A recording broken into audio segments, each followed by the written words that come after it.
నమస్తే. ఇవాళ ధర్నా చౌక్లో బీజేపీఎం నేతృత్వంలో ధర్నా చేస్తూ ఉన్నారు. కాంగ్రెస్ గవర్నమెంట్ అధికారంలోకి రావడానికి ఇచ్చిన హామీలపైన ఇప్పటికీ కూడా నిరుద్యోగులకి ఎక్కడిచ్చిన హామీలు అక్కడనే ఇచ్చినట్టుగా ఉన్నది. మరి ఇవాళ గ్రూప్స్కి సంబంధించి ధర్నా చేస్తూ ఉన్నారు. బీజేఎం ఆధ్వర్యంలో బీజేపీ లీడర్ మనతో పాటు మహేంద్ర నగర్ ఉన్నారు. వారితో మాట్లాడి మరిన్ని విషయాలు ఇచ్చిన ప్రయత్నం చేయండి. చెప్పండి, ఎట్లా చూస్తారంటే ఇంత వాన పడతా ఉన్నా ఎక్కడ వెనక్కి తగ్గకుండా వాళ్ళ రాష్ట్ర ప్రభుత్వం నిరుద్యోగులకు ఇస్తున్నటువంటి హామీలపైన ధర్నా చేస్తూ ఉన్నారు. ఏం చెప్తారన్న?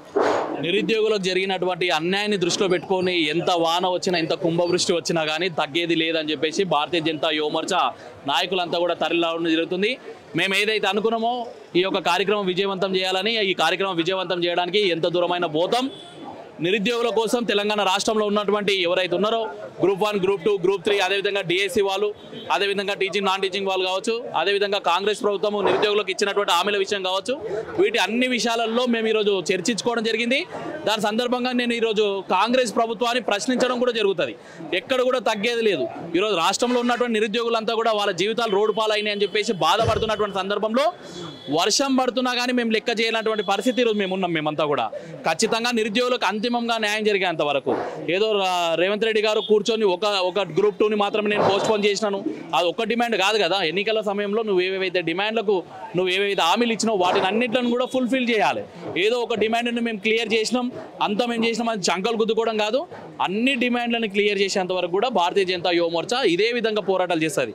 వాన రాని, ప్రకృతి సహకరించకపోని, ప్రభుత్వం సహకరించకపోని మా యొక్క ప్రయత్నాలు మాత్రం నిరుద్యోగుల కోసం నిరంతరం కింది స్థాయి వరకు పోరాటాలు జరుపుతూ ఉంటాం. ఇక్కడ మీరు ప్రతిపక్షం నుంచి మీ పాత్ర పోషిస్తూ ఉన్నారు. ఒకవైపు ఏమో అనవసరంగా నిరుద్యోగులు మా వైపు ఉసగొల్పుతా ఉన్న ప్రతిపక్షాలు, మేము కరెక్ట్గా పాలన చేస్తూ ఉన్నాం, నిరుద్యోగులకు ఇస్తున్న హామీలు ఇస్తున్నాం, చర్చలు జరుగుతాయి, ఖచ్చితంగా నిరుద్యోగులకు న్యాయం చేసే దిశగా నడుస్తామని ప్రభుత్వం. ఎప్పుడు జరుగుతాయండి చర్చలు?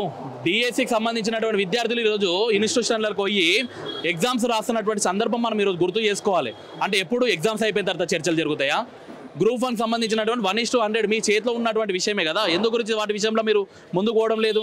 మేము అడుగుతుంది ఏంటంటే ప్రతిపక్షాలు ఉసుగొల్పడం కాదు, ఎన్నికల్లో ఏవైతే హామీలు ఇచ్చినవో వాటిని మాత్రమే మేము ప్రశ్నించడం జరుగుతుంది. నిజమైనటువంటి నిరుద్యోగుల కోసం పోరాటం చేయడం జరుగుతుంది. ఈరోజు నువ్వు ప్రతిపక్షాలు ఉసుగొల్పుతున్నా అంటే నిరుద్యోగులను నువ్వు అవమానపరుస్తున్నట్టే.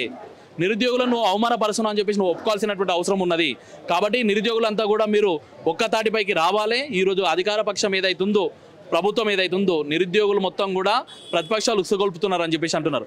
మీకు జరుగుతున్న అన్యాయాన్ని మీరు అడగాల్సినటువంటి అవసరం ఉందని చెప్పేసి భారతీయ జనతా పార్టీ ఈరోజు మిమ్మల్ని అందరినీ కూడా పిలుపునివ్వడం జరుగుతుంది. ఓవరాల్గా మొన్న కూడా 6 గ్యారెంటీలకు సంబంధించి మహిళలకు సంబంధించి కూడా బీజేపీ పార్టీ ధర్నా చేసింది. వాళ్ళ నిరుద్యోగుల పట్ల ధర్నా చేస్తుంది. అంటే దేనికోసం? అంటే బీజేపీ పార్టీ ప్రజల కోసం, సంక్షేమ పథకాల కోసము, నిరుద్యోగుల కోసం పోరాటం చేస్తుందా, కేవలం ప్రభుత్వం మీద బురద చల్లడానికి? ఎన్నికలలో కాంగ్రెస్ ప్రభుత్వాన్ని ఏర్పాటు చేసుకోవడానికి ఏమేమైతే హామీలు ఇచ్చిందో ఆ హామీలన్నింటిని కూడా నెరవేర్చేంత వరకు కూడా భారతీయ జనతా పార్టీ కొట్లాడుతూనే ఉంటుంది, ప్రజల పక్ష పోరాడుతూనే ఉంటుంది. ప్రభుత్వం దిగి రావాలి. ప్రభుత్వం యొక్క మెడలు ఉంచడానికి సైతం మేము వెనకడుగు వేయము. ప్రజలకు ఇచ్చినటువంటి హామీలనే కదా ఈరోజు భారతీయ జనతా పార్టీ అడుగుతుంది. మేము ఏదో మాకు ఇవి ఇవ్వండి, మా పార్టీకి అవి ఇవ్వండి, మా వ్యక్తులకు ఇవి ఇవ్వండి అని చెప్పి మేము ఎక్కడ కూడా అడుగుతలేము. ఎన్నికలలో అధికారం చేపట్టడానికి మీరు ఏవేవైతే హామీలు ఇచ్చిరో, ఏవేవైతే స్టెంట్లు చేసిరో వాటిని అన్నింటిని కూడా నెరవేర్చాలి. అదేవిధంగా తెలంగాణ ప్రజలకు ఏవైతే హామీలు ఇచ్చిరో వాటిని అన్నింటిని కూడా సాధించుకోవడానికి మా పోరాటాలు తప్ప ఏదో ప్రభుత్వం మీద కక్షను మాకు ఎక్కడ కూడా ఉండదు. మీ అందరూ కూడా తెలుసు, మీడియా సమక్షంలో రేవంత్ రెడ్డి గారు, అదేవిధంగా రాహుల్ గాంధీ గారు, ప్రియాంక గాంధీ గారు, కాంగ్రెస్ పార్టీ పెద్ద వ్యక్తులు అందరూ కూడా ఒక్కొక్క ప్లేస్లో కూర్చొని, ఒక్కొక్క దగ్గర కూర్చొని వాళ్ళు కొన్ని డిమాండ్లు ఇస్తున్నాం, డిక్లరేషన్ ఇస్తున్నాం అని చెప్పారు. అవిటనే మేము అడుగుతున్నాం. మేము ఎక్కడ కూడా మా సొంత ఎజెండా కూడా ఎక్కడ లేదు. ఆ ప్రభుత్వం చేసినటువంటి హామీలను మాత్రం మేము అడుగుతున్నాం. పోస్టులు పెంచకపోవడాన్ని ఎట్లా చూస్తారు? అంటే గతంలో 2 నెలల నుంచి కూడా నిరుద్యోగులు పోరాటం చేస్తూ ఉన్నారు. గ్రూప్ 2కి, గ్రూప్ 3కి సంబంధించిన పోస్టులు పెంచాలి, గ్రూప్ 1 సంబంధించి 1:100 ప్రిలిమ్స్లో అర్హత సాధించాలి, రిజల్ట్ ఇవ్వాలంటా ఉన్నారు. మరి దీనివల్ల లీగల్ ఇష్యూస్ వస్తామని చెప్పి ముఖ్యమంత్రి అంటా ఉన్నాడు. ఎక్కడ కూడా లీగల్ ఇష్యూస్ రావు. టీజీపీఎస్సీ అనేది దానికి సొంతంగా గైడ్ లైన్స్ కొన్ని ఉంటాయి.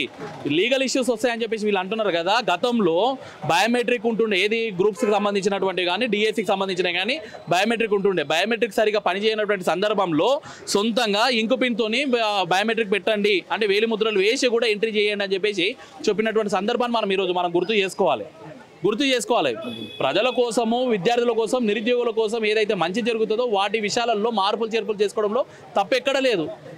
ప్రభుత్వం ఉన్నది. ప్రభుత్వం ఉన్నప్పుడు ఏవైనా మార్పులు చేసుకోవడానికి అవకాశాలు ఉన్నాయి.